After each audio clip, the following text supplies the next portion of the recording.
Most people these days still think poker is a game of luck. And as a 10+ year professional poker player, I guess I just must be the luckiest guy in the world. But I will say that there were 8 lessons that fortunately I learned early on in my poker career that really took my game to the next level, and I think they might for you too. I'm going to share them with you in today's video. Let's jump into it. Number 1, bet versus the fish. So guys, I'm going to say straight up, you need to never leave money on the table. This is the biggest mistake that I made even early on in my professional poker career. Let me give you an example. You raise it up with the ace of hearts and the jack of clubs, and a recreational player, aka one of our fishy friends, calls. Now these are the players who we make the money against in poker. These are the players who you want to key on at the poker table. Let's go see the flop. It comes down with the jack of diamonds, 8 of spades, and 5 of spades. So this is a beautiful situation. We have hit top pair, top kicker. So what should you do in this spot? Well guys, you just want to go ahead and make a strong bet here, but this player calls. So what can they have in this situation? Well, hopefully you guys have noticed that there are a lot of draws on this board. A hand like 10-9, for example, has an open-ended straight draw. They can catch any queen or 7 to make a straight, and a hand like 6-7 also has an open-ended straight draw. Also, if this player has any 2 spades in their hand, they have a flush draw, and there are many ways for this player to have a worse pair with a hand like king jack, queen jack, or jack 10, for example, or a hand like 8-9. So versus one of these recreational players who we know plays a ton of trashy hands, we're not too concerned here. Let's go see the turn of the 3 of hearts. What should you do here? Well guys, this card is a total brick. You just want to go ahead and make another strong bet versus a recreational player, but once again they call. Now same logic as on the flop. I'm not too concerned here. I know recreational poker players do not fold draws. They do not fold if they have a pair, so I fully expect this player to be calling with all of the hands that I just mentioned and more. So let's see the river now of the king of hearts. What should you do? Well guys, this is the biggest mistake that I made early on as an amateur, was just checking here and getting gun shy. You want to go ahead and make another strong bet here. Bottom line guys, do not be afraid of this higher card, a king. It doesn't necessarily mean they have it. There are so many worse hands that they can call us here with. Queen jack, jack 10, jack 9, 8-9, 8-7, pocket 9s, pocket 10s. All of these hands and many more are going to call you here on the river. Do not leave money on the table versus the recreational poker players, and you're going to have a lot more success at the poker table. Number 2, never bluff a calling station. So let's talk about the exact opposite situation now, where we don't have anything and we're up against one of these recreational poker players once again. So guys, a calling station is the definition of a recreational poker player. They don't fold anything. So you raise it up with the jack 8 of diamonds, and once again one of our fishy friends calls. Flop comes down with the ace of clubs, 7 of spades, and 4 of diamonds. You make a bet, they call. We've discussed this before. We know that our opponent on average is going to miss the flop 2 out of every 3 times, so we just want to go ahead and make a bet here and give them a reason to go away. However, this is a recreational player, and when they call us here on the flop, we know that they probably have something, and crucially, they're not folding. So the turn comes down with the queen of hearts. We still have absolutely nothing. We have no pair, no draw,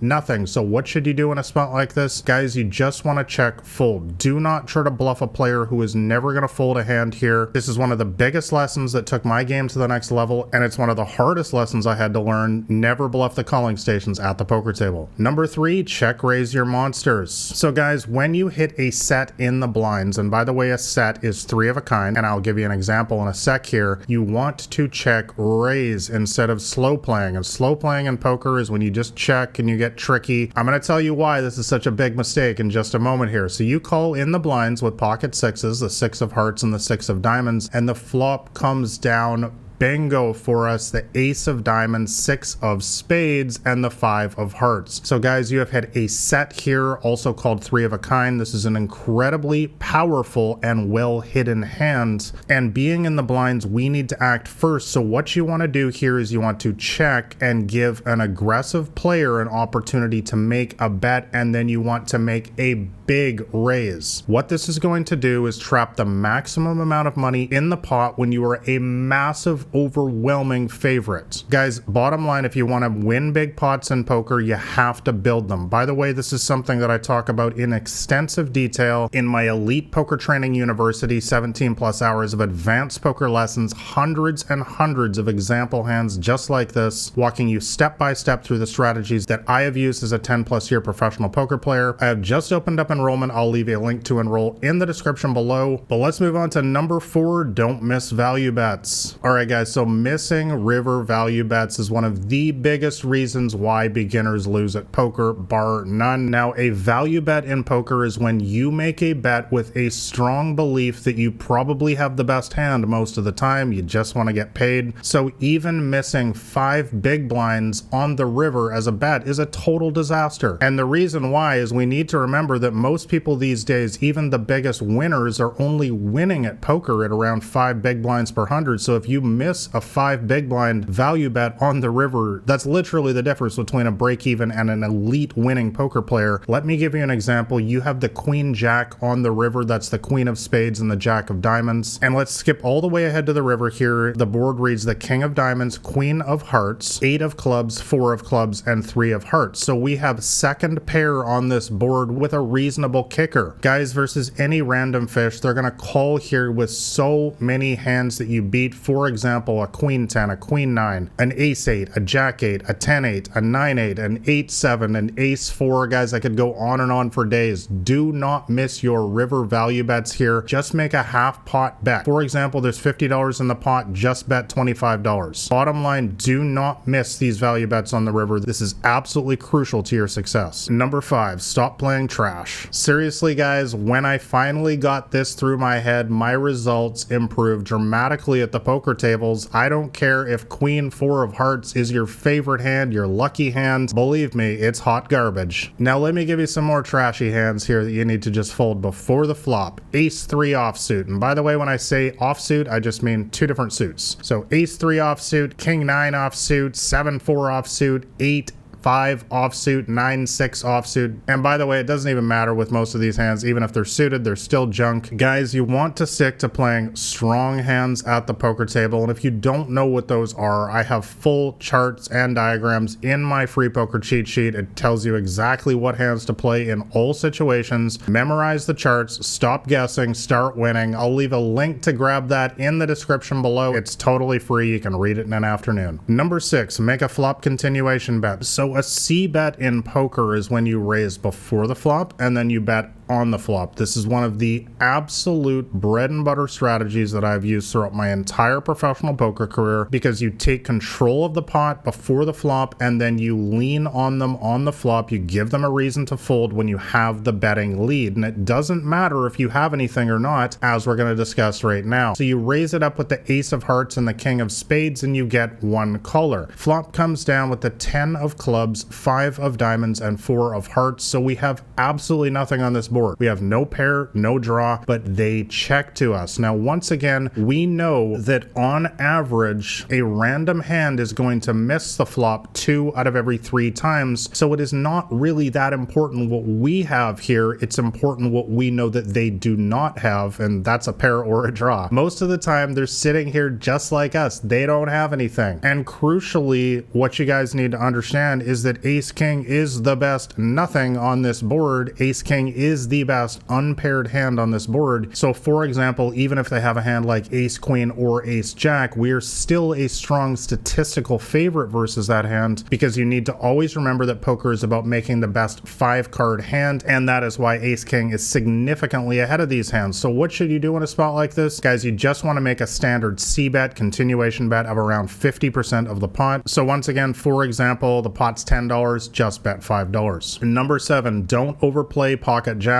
So guys, I want to zero in on pocket jacks here, which is the 4th best hand in the game, by the way, because you absolutely need to know how to play this hand properly. This is without a doubt the biggest trouble hand that my students have, along with ace king as well, which we've already talked about multiple times in this video. But let's talk about pocket jacks in particular here, so you have the strategy down. So you have 2 red jacks, the jack of hearts and the jack of diamonds, in a $1, $2 cash game, and a tight player has raised, and another other tight player has re-raised. Guys, the alarm bells need to be seriously going off in your mind here. What are two tight players, and these are players that are only playing the strongest hands possible, what are they raising and then re-raising with before the flop? Well, guys, it's not something that pocket jacks is way ahead of. I will say that in this situation, I will typically just call, but honestly, in some spots, if the stacks are super shallow and I know I'm up against two extremely tight players, I will even just fold in a spot like this because they're very likely to show up with the three hands that have us absolutely smoked: pocket aces, pocket kings, or pocket queens. We only need one of these two players to have one of those hands for us to be a massive statistical underdog. All three of those hands are 80% to win versus pocket jacks. So guys, please understand that pocket jacks is an extremely powerful hand, do not get me wrong, but it is not on the same level of pocket aces, pocket kings, or even pocket queens. This is not the situation for you to shove all in here, especially versus these player types. Remember, everything in poker revolves around the player type. Bottom line, guys, understand how to play your pocket jacks at the poker table and you're going to have a lot more success. Number 8, don't call 3-bets out of position. So guys, let me break this one down for you because this really, more than anything, took my game to the next level. Now, out of position means that you're going to be acting first on the flop, turn, and river. This is a massive disadvantage in a game like poker, which is all about incomplete information. They don't know what we have and we don't know what they have. So therefore, when you get to act last, you have an informational advantage. It simply allows you to get way more bets in, way more bluffs in, or even fold your hand and save yourself money if you think you're beat. So in particular, you never want to call 3-bets out of position with a hand like King Jack. Let me give you an example. You raise it up with the King of Hearts and the Jack of Diamonds, and a good player re-raises you, but you decide to call. Let's skip ahead to the river here. The board reads the King of Clubs, 7 of Hearts, 5 of Diamonds, Deuce of Spades, and 3 of Clubs. In a spot like this, guys, you need to understand that if you choose to play a big pot here versus a good player who has re-raised you before the flop, they are very likely to turn over a hand like Ace King or King Queen here, the two hands that have you absolutely crushed on this board. So what is the solution? The solution here, guys, is do not call 3-bets out of position with hands like King Jack, Queen Jack, Ace 10, and so on, where the other player is likely to have one of those few hands that has you absolutely dominated with a higher kicker. I want to be crystal clear, guys. What I have just explained to you is not a bad beat. A lot of people get this twisted. This situation is 100% preventable, and once I fully internalize this, my results improve dramatically at the poker tables. Alright guys, like and subscribe if you found this video helpful, and once again, if you want to know my entire strategy to absolutely smash the small and mid stakes games, make sure you grab a copy of my free poker cheat sheet. I'll leave a link to that in the description below. Thanks a lot for watching, guys. All the best at the poker tables, unless you're on mine.